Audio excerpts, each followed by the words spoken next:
Alright, today on G's Footage, we're going to install a manual control switch for our electric fans on Boogeyman. And the reason we're doing this is because we want to control the temps. We want to keep the car as cool as possible. And last time we were at the track was taking forever. We were in line for the longest time. So, you know, when we're in the lanes, we could turn on our fans while the car's off and help it cool it down. Like that, our car could perform better. So PCM of North Carolina, a great company. I bought from them multiple times, and they released a new product. So they released this new plug-and-play harness kit for only $100. So for the Camaro 6. So I jumped on it immediately, and let me show you what the product looks like. All right. So first off, the packaging, super sick, nice. They hooked me up with the beer. I don't know what these are called. Keeps your beer cold. And a pen, some stickers. Already got one on the toolbox right there, and the other one's gonna go on Boogeyman. So put it there for now. But packaging's great, made in the USA.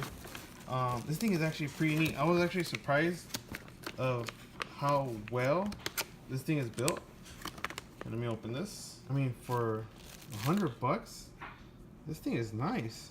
It's all, you know, wire loomed and heat shrink. Plugs are like OEM quality. It's really nice. The switch is cool. So there it is. Look at that. So not bad. Pretty neat. Okay, so I gotta pick a nice spot for the switch. So it's a good looking switch. It's just a big hole though. So I was thinking right here.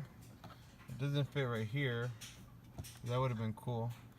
I don't want to do anything here, like on the console. So I'm thinking I'm just gonna put it right here. So I already took this off. You just kind of pull it back off. So one thing I wanted to mention is whenever you guys put a switch like this, you guys gotta make sure that in the back you guys have space for the switch, because it's a big switch. You see that? So all that goes behind it. So you gotta make sure that you have plenty of space where you're gonna drill your hole for the wires to go down. Now it's really important. I made this mistake multiple times where I pick a nice spot, I like how it looks, put the switch, and it sits flush against something else, you know, like an electronic or something. So be real careful when you do that. Make sure that you got plenty of space. So this one, I already checked it out. I pulled it back, and I got just a little empty pocket here. So yeah, I'm just gonna measure a little bit down and just put one here. And then eventually we'll probably have 3 here, or whenever we decide to go with the 2-step and all that stuff. So that's gonna be the spot. Okay, so I already picked a spot for the switch. It's gonna go right here. I already started making the hole just to make sure that I had enough clearance in the back. The only thing is I can't get the drill here without hitting the steering wheel, as you can see. So I'm gonna try to get it as much as I can.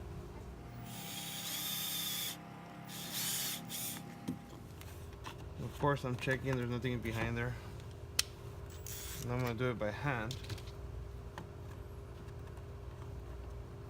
because you want to drill a 3/4 inch hole for the switch. Do this with one hand.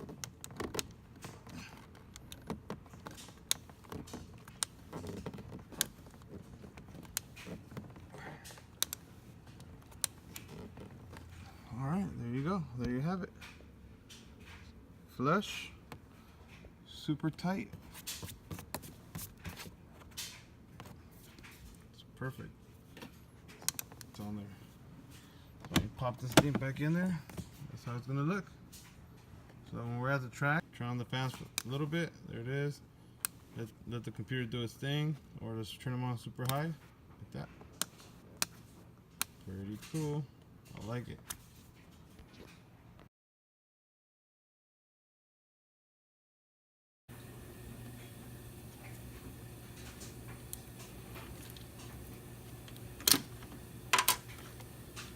So I have to play with this a little bit, make it look nice. Do this. Tuck it in there like that.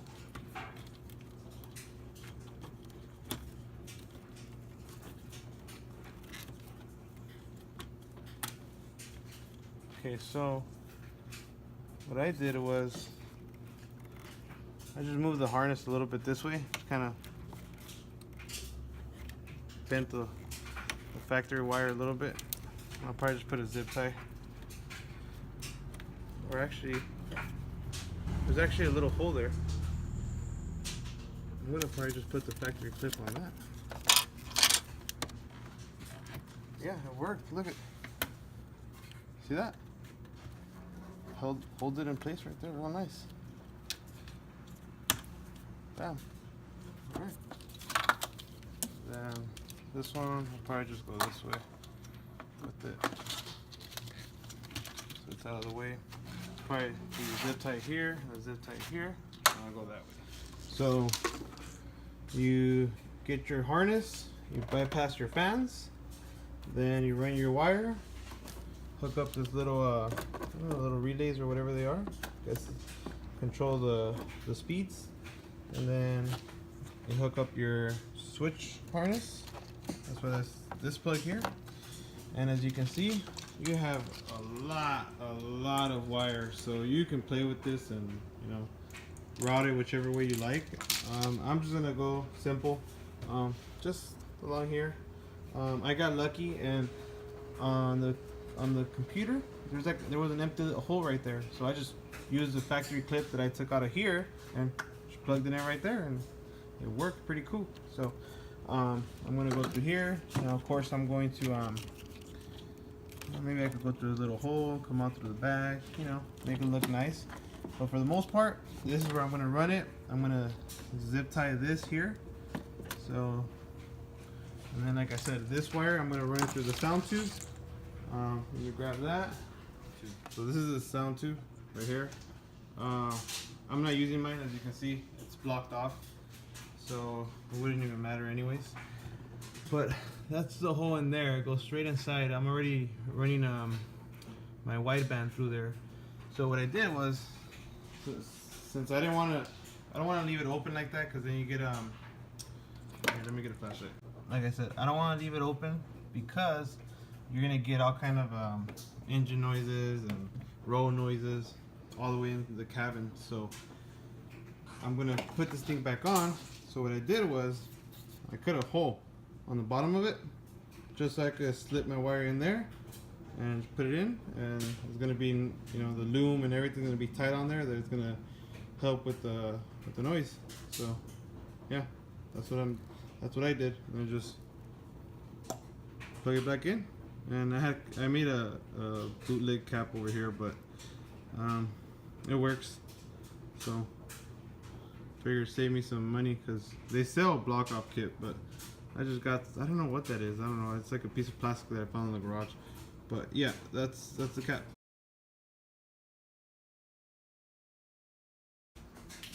Okay, so I put the sound tube back on, as you can see.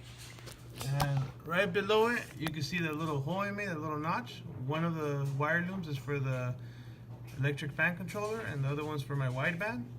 So put it, you know, the tube's still on there, so it covers the hole, so I don't have any road noise, you know, or heat from the engine or anything like that. And then I ran it out this way. So of course I'm going to zip tie it nicely over here, but as you can see, it's away from the heat, it's away from everything. So now all I gotta do is plug it in. So here it is. So of course, you know, zip tie it nicely, and then I'm gonna take this piece off just so I can see where I'm gonna run this wire, and plug it in. Bam, done. It's done. So wires are ran. I have to cut the zip tie still. Kind of left them on there as a, so you guys can see like where I ran the wire from. So there it is. It's done. All you needed was a 3/4 drill bit. I use these. These are nice because they give you all the sizes. Well, the common ones. And a 10mm for the sound tube if you're gonna run it like I did. You don't need this, but it helps to pop off all like the little clips and stuff. I think they're amazing. I never had one, and then I bought one and use it a lot. Oh, and of course some wire cutters to cut the zip ties. So everything's done down here too. Here, let me grab the keys. Keys. Oh, and some coffee.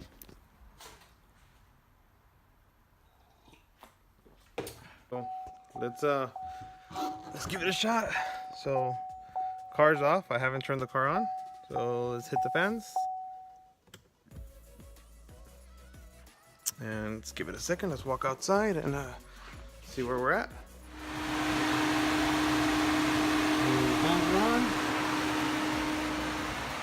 Let's try the second speed.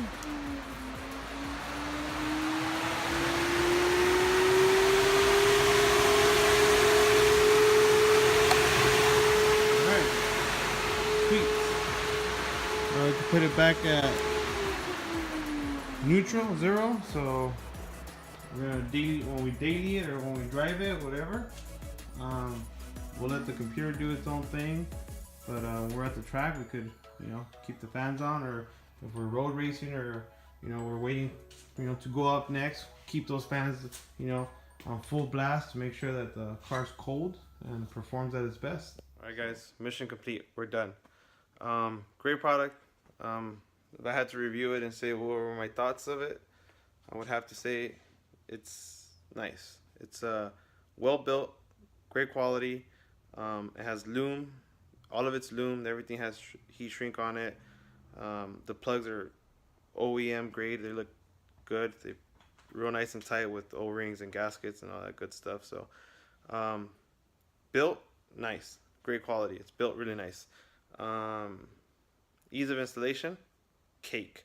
Hardest thing was, it wasn't really hard. It's just nerve-wracking making a hole on your console or wherever you're gonna run the switch. But I guess you don't have to make a hole. You could just kind of throw it under your console and just kind of put it by your seat with the switch. I guess it doesn't matter.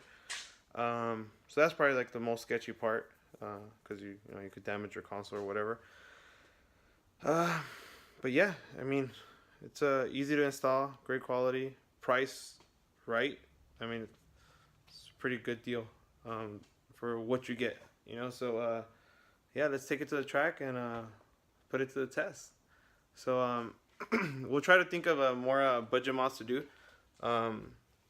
Things like this, that don't break the bank and help you maximize performance. Because I think Boogeyman has been doing pretty good. A lot of the stuff that we have done is, backyard built stuff, like porting and thermal tape, and now we're doing a manual controls for our fans, manual control switch for our fans, which is what we used to do back in the the hot rodding days. We used to put a toggle switch directly to your fans to keep it cool. So it's kind of cool that PCM came up with this for our new cars. So yeah, we're done. So see you next time.